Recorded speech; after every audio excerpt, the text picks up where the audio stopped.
సొంతమాయని తెలుసుకున్నాను. ఏది నా సొంతం కాదనుకున్నాను.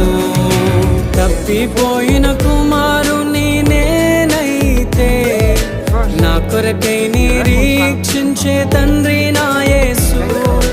తప్పిపోయిన కుమారుని నేనైతే నా కొరకై నిరీక్షించే తండ్రి